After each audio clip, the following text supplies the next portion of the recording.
জঙ্গল থেকে লোকালয়ে দলছুট দাতাল। মালবাজারে ডামডিমে চাঁদ জঙ্গল থেকে লোকালয়ে দাতাল হাতে উত্তপ্ত করায় ক্ষিপ্ত হয়ে কংক্রিটের ওয়াচ টাওয়ারে ধাক্কা। বন দপ্তরের চেষ্টায় জঙ্গলে ফিরল হাতি। জল আসে না কলে, ঝরঝরিয়ে হরদম জল কেএসবি পাম্প হলে। বিদ্যুৎ সাশ্রয়কারী জার্মান টেকনোলজিতে তৈরি কেএসবি পাম্প। জলের প্রবলেম সেটা আবার কি?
তৃণমূল কংগ্রেসে ভালো পদ পেতে গেলে কাঁড়ি কাঁড়ি টাকা দিতে হয়, এমনটাই বিস্ফোরক দাবি করেছিলেন কামারহাটি তৃণমূল বিধায়ক মদন মিত্র।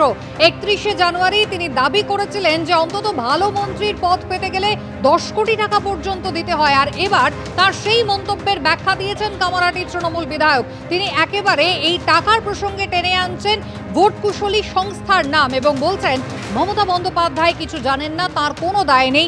ক্ষমা চাইলেন মুখ্যমন্ত্রীর কাছে। কদিন আগে এবিপি আনন্দে মুখ খুলেছিলেন তৃণমূল বিধায়ক মদন মিত্র। আমাদের সঙ্গে রয়েছেন সেই মদন মিত্র। চাঞ্চল্যকর অভিযোগ করেছিলেন যে তৃণমূলের অন্দর এখন টাকার খেলা চলছে।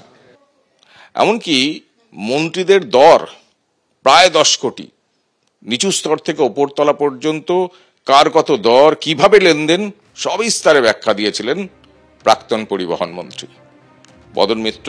আজকে আবার আমাদের সঙ্গে। মদনদা, যে বক্তব্য আপনি রেখেছিলেন তা নিয়ে শোরগোল পড়ে গেছে। বিরোধীরা বলছেন একদম দলের অন্দরের কথা আপনি একদম প্রকাশ্যে তুলে এনেছেন। সবার আগে প্রথমেই একটা কথা বলি, আমি যদি 5 মিনিটের বক্তব্য রেখে থাকি, 4 মিনিটের বক্তব্য রেখে থাকি, তার পা থেকে মাথা পর্যন্ত কোথাও মমতা বন্দ্যোপাধ্যায়ের কোনো নাম ছিল না। কোথাও আমি মমতা বন্দ্যোপাধ্যায়কে আমার সেই ঔদ্ধত্যও নেই এবং অজান্তে যদি কোনো কথা রূপক অর্থে মমতা বন্দ্যোপাধ্যায়কে স্পর্শ করে থাকে আমার ঔদ্ধত্য, তার জন্য আমি ক্ষমা চাইছি। এই পরিস্থিতিটা কিভাবে তৈরি হলো যেখানে মমতা বন্দ্যোপাধ্যায়কে উদ্দেশ্য করে বলেছেন বা মমতা বন্দ্যোপাধ্যায়ের চোখের জল আসছে, এই প্রসঙ্গ আসছে কেন? মানে এটাই তো বলতে চাইছি, আমাদের পার্টিতে সব কিছু ছিল না। আমাদের এই টাকা পয়সা লেনদেন, এই একটা এজেন্সি আমাদের পার্টিতে ঢুকলো। এজেন্সি মানে? এজেন্সি, অনেকগুলো এজেন্সি, মানে ভোট কুশলী সংস্থা, যেটা ভোট কুশলী সংস্থা, তারা নাকি জিতিয়ে দেবে।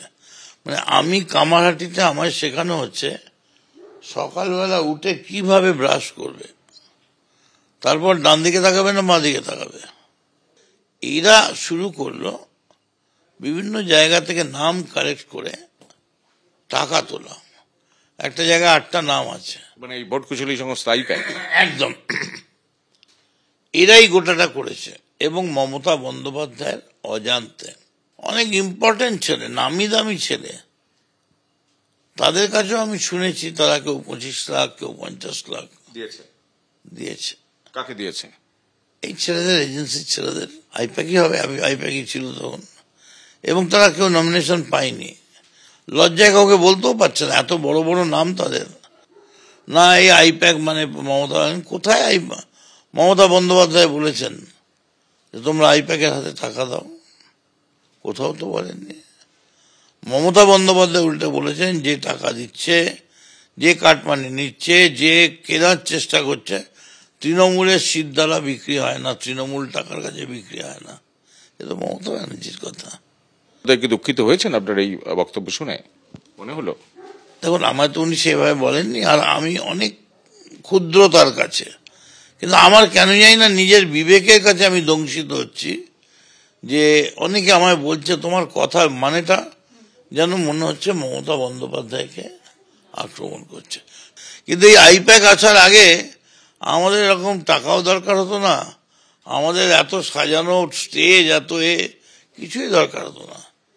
যতবার জিতেছি, তাহলে মমতা যে 7 বার জিতেছেন তখন আইপ্যাক কোথায় ছিল? আমরা যে আগে কামারহাটিতে জিতেছি তখন আইপ্যাক কোথায় ছিল? এখন যে পরপর বিরোধী নির্বাচনগুলো জিতছি, আইপ্যাক কোথায় ছিল? ফলে এগুলো ঠিক আছে, আইপ্যাক এসছে, তারা তাদের কাজ করেছে, তাদের সাধ্যমতো কাজ করেছে, আমার কোনো ব্যাপার নেই। আইপ্যাককে পার্টি থেকে যদি ইনপুট করা হয়ে থাকে তারা করবে, আমার সঙ্গে কারোর কোনো ডিসপিউট নেই। তবে মমতা বন্দ্যোপাধ্যায়ের কে ইগনোর রেখে মমতা বন্দ্যোপাধ্যায়কে বাদ দিয়ে কোনো চক্রান্ত যদি হয়, মদন মিত্র কিন্তু চুপ করে বসে থাকবে না, বরদাস্ত করবে না। কিন্তু আপনি যেটা বলছেন যে এই ধরুন 10 কোটি টাকা মন্ত্রী হতে গেলে কেউ দিচ্ছে, অনেকে দিচ্ছে, একদম গ্রাসরুট লেভেল থেকে ওপর লেভেল পর্যন্ত একটা টাকার খেলা চলছে। এই গোটা প্রক্রিয়াটা মমতা বন্দ্যোপাধ্যায়ের অজান্তে হয়েছে বলছেন, আর করছে কারা তাহলে? একদম মমতা বন্দ্যোপাধ্যায়ের অজান্তে, মানে মমতা বন্দ্যোপাধ্যায় বিশ্বাসই করতে পারে। করছে কারা তা? করেছে এই বিভিন্ন জায়গা থেকে, গুজরাট ফুজরাট বিহার বিভিন্ন জায়গা থেকে আসা লোকজন, তারা এখানে আমাদের লোকগুলোকে ধরে বধ করেছে। আরে একটা কলেজের ইউনিয়নের প্রেসিডেন্ট কে হবে, তার জন্য 18 বার রিসার্চ হয়েছে। এর থেকে দুটো নাম নেই, ওর থেকে দুটো নাম নেই, ওর থেকে দুটো নাম নেই, ওর থেকে কিচ্ছু হবে না। তো হেরে গেল কদিন আগে, কি এসে গেল? ঝড়ে কাক মরে, ফকিরের কেরামতি বাড়ে। এই যে টাকা তোলা, যেটা আপনি বারবার বলছেন, এই টাকা তোলার প্রক্রিয়াটার সঙ্গে ভোট কুশলী সংস্থা যুক্ত? আমার কাছে লোকে তাই বলেছে যে এরাই তারা। তাই যে আমি তোমাদের এই তোমার দেখো, তোমার নাম মমতা ব্যানার্জিকে রেকমেন্ড করছে। টাকা নানা রকম আছে। মমতা ব্যানার্জি আমার শরীর কেমন আছে খবর নেওয়ার জন্য আমার ডাকলেন, পিঠে হাত দিয়ে কথা বললেন, সেই ছবিটা পোস্ট হলো। পরের দিন 4টে ছেলে এসে বললো আমার মাথায় একটু হাত দিন, মা বড় অসুস্থ। ও মা তারা গিয়ে বললো মদন মিত্র প্রচুর সোর্স চাকরি দেবে, কথা বলেছে, টাকা দাও। মানে ছবি আমি যার জন্য সিদ্ধান্ত নিয়েছি আগামী 1 মাস চেষ্টা করব সেলফি দেওয়ার সময় নিজেকে সতর্ক রাখতে। আজ নিজের বক্তব্যের ব্যাখ্যা দিয়েছেন কামারহাটির তৃণমূল বিধায়ক মদন মিত্র। কিন্তু 31শে জানুয়ারি ঠিক কি মন্তব্য তিনি করেছিলেন? বিস্ফোরক দাবি করেছিলেন, বলেছিলেন তৃণমূলের অন্দরে টাকার লেনদেন হচ্ছে, কেউ কেউ রাতারাতি 100 কোটি টাকার মালিক পর্যন্ত হয়ে যাচ্ছেন। দেখুন, দলের মধ্যে একটা ব্যাপক মানি ট্রানজাকশন হচ্ছে। আমি মদন মিত্র একটা এমএলএ ছিলাম, আমার কোনো ক্ষমতাই ছিল না, রাতারাতি আমি এখন 100 কোটি টাকার মালিক হয়ে গেছি। তো এখন আমার পদ চাই। তা আমি বললাম ভাই আমার একটা মন্ত্রী করে দে।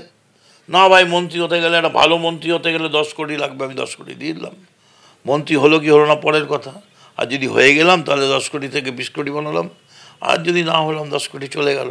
এটা এফআইআর করা যাবে না, কারণ এর কোনো ডকুমেন্ট নেই। একেবারে নিচের তলার পদ, ব্লকের পদ, সমিতির পদ, পঞ্চায়েতের পদ, জেলা পরিষদের পদ, জেলা তৃণমূল ছাত্র পরিষদ, জেলা তৃণমূল যুব কংগ্রেসের পদ, এক একটা সেলের, ধরুন ডালহাউসি এরিয়া অমুক সেল, আমি নাম বলছি না, তার প্রেসিডেন্ট হওয়ার জন্য 10 লাখ চাইছে। হ্যাঁ, তার কারণ উঠে যাচ্ছে, তো গুড ইনভেস্টমেন্ট তো।